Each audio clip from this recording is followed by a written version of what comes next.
Eu li, por isso que meu sangue está fervendo.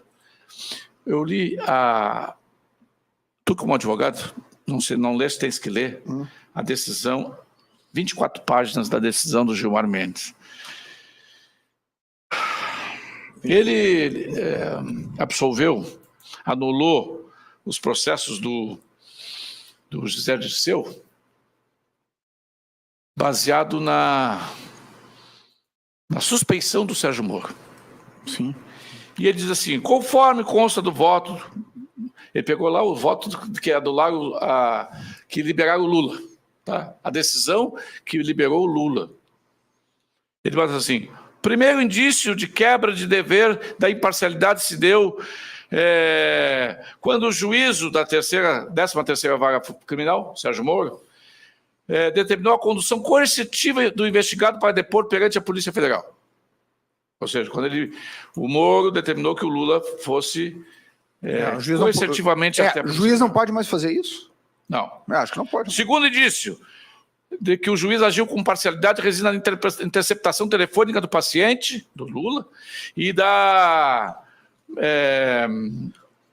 e diz assim, as conversas realizadas blá, blá, blá, e a publicidade dessas conversas. Eu não vejo toda hora a Polícia Federal mostrando conversas do Bolsonaro, conversa do ministro tal, do ex-ministro tal, quem compôs o governo do Bolsonaro. Não vejo isso. Esse é o segundo indício. Terceiro indício, mas tem coisa aqui que olha.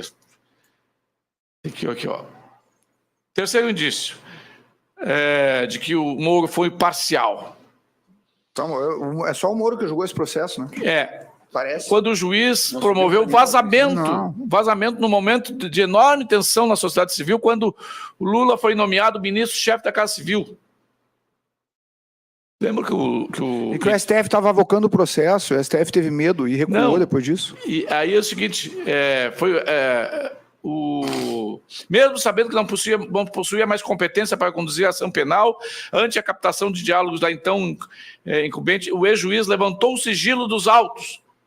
Toda hora o STF não levanta o sigilo de processos que... Por exemplo, agora, o Gustavo Gaia o deputado Gustavo Gaia teve às 6 da manhã, acho que foi segunda-feira, busca e apreensão da sua casa lá em Goiânia, que o seu filho foi acordado com um policial no quarto. Apontando uma arma. Apontando uma arma para a criança. O Gustavo Gaia não sabe por que foi. Mas a UOL, a Globo, CNN, já sabia qual era a motivação.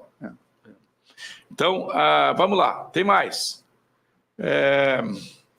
O quarto, são cinco indícios de que o Moro foi parcial. O quarto indício da parcialidade ocorreu em 2018, quando o ex-juiz, em período de férias, e mesmo não tendo mais jurisdição sobre a ação penal,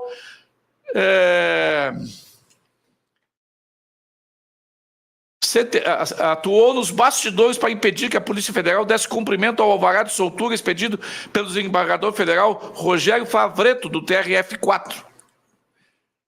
Ele está dizendo que o Moro, na época, estava de férias. Só que é o seguinte, o Favretto era plantonista e quem reformou a decisão foi a Câmara competente. Foi o TRF4? Aí que tá, vamos analisar. O pedido desse habeas do Lula, ele entrou no plantão, que curiosamente caiu com o Favretto, com o Rogério Favretto, que deu uma liminar... soltar. Tudo bem, só que essa decisão do Favretto de liminar, naturalmente, ela pode ser perfeitamente reanalisada pela Câmara que estava julgando aquele assunto, cuja Câmara até que confirmou as condenações de Sérgio Moro, que não julgou sozinho esse processo, assim como a STJ confirmou também. Sim, mas aí é o seguinte... Então, assim, é estranho, porque o Moro é suspeito, mas quem revisa as decisões dele não é... Não, eles queriam, o que o Gilmar Mendes queria, que os membros... Então, assim, agora... Os eclésios, os membros da Suprema Corte queriam que o Lula fosse solto por uma decisão de um plantonista. Sim. E ele está acusando de que o Moro deve ter ligado para os desembargadores do TRF4. Disse, olha, estou de férias, mas veja aí o que está acontecendo.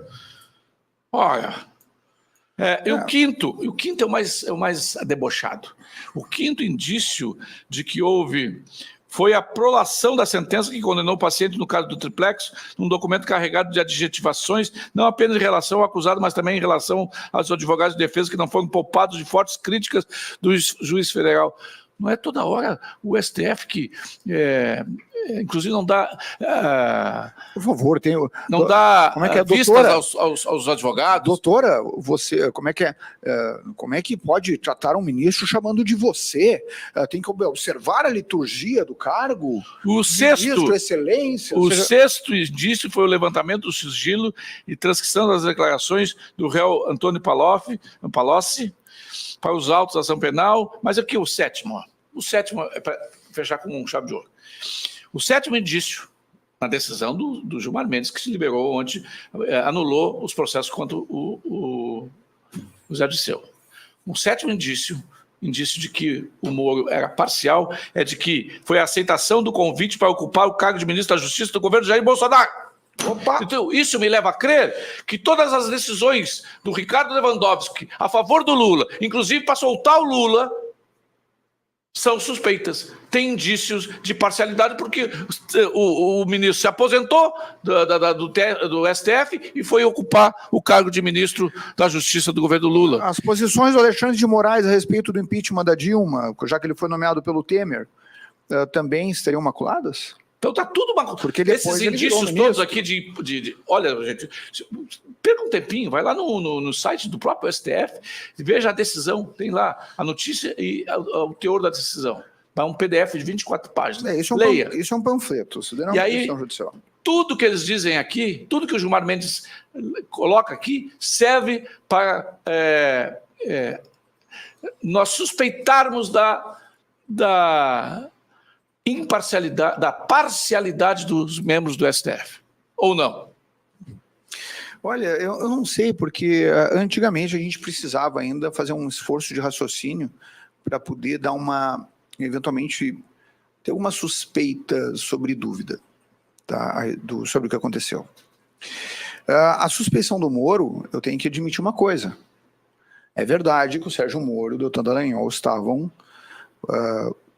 falando sobre o processo e sobre a intenção condenatória. Isso é verdade, vazou no escândalo da Vaza Jato, e isso, que é uma prova que não serve de forma alguma para poder acusar o Moro, já que é uma prova obtida por meio ilícito, ela serve para defesa. No caso da defesa do Luiz Inácio. Aliás, o Gilmar Mendes fala sobre isso. Exato. As provas ilícitas podem ser utilizadas em prol da defesa, não em prol de acusação. Tudo bem. Agora é estranho, porque a partir do momento que se desconstrói a suspeição de um juiz, e agora eu vou falar como advogado, tá, Júlio? Com todo o respeito. Porque ele conversa com o promotor, bom, então fecha todas as comarcas do Brasil, porque é comum, e isso não presume má intenção. Presume o quê? Que eventualmente um alinhamento, tem vários juízes que conversam com os advogados a respeito de achar que uma coisa procede ou não procede, e deixam transparecer, às vezes, seu entendimento, mais numa linha do que em outra. Isso são as teses que se discutem, tudo em tese.